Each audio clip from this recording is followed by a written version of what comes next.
And now it's been 6 months and 1 day since my sister, Anthea Ramsey Bridges, departed from this life. 6 months and 1 day since I heard her voice. 6 months and 1 day since I held her hand, since I laughed with her, since I called her name and I heard her answer.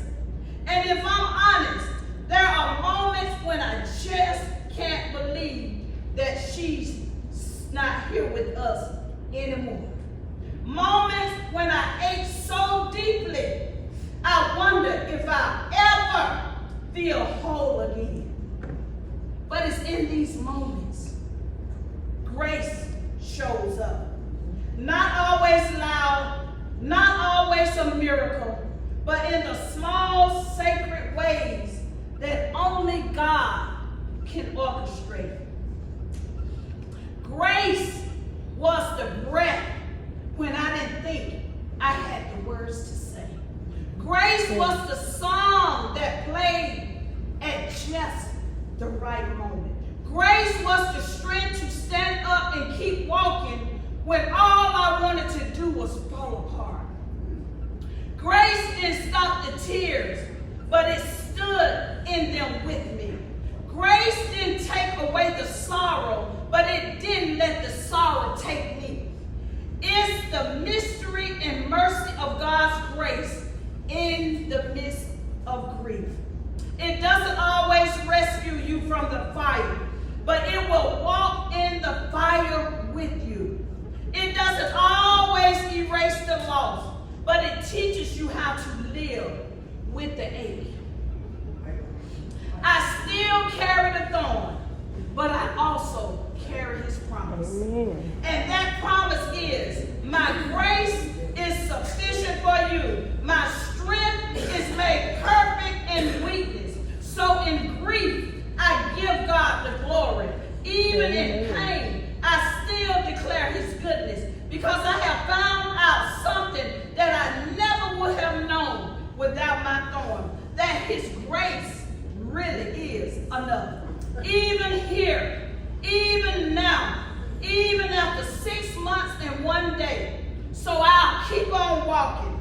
I'll keep remembering. I'll keep honoring her life. And I'll keep leaning on the grace that never lets me go. Because even in the grief, even with the thorn, even now, God's grace is sufficient for me.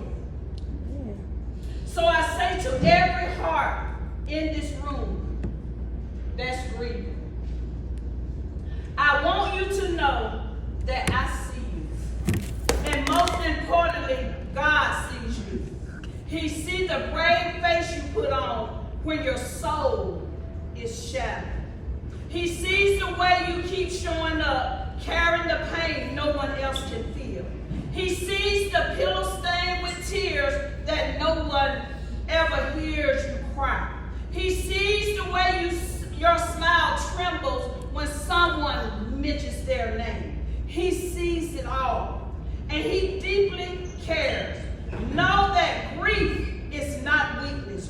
Grief is love that has to find another way to speak. And if you're grieving today, it means you love deeply. Don't let anyone rush you out of that process. It is sacred.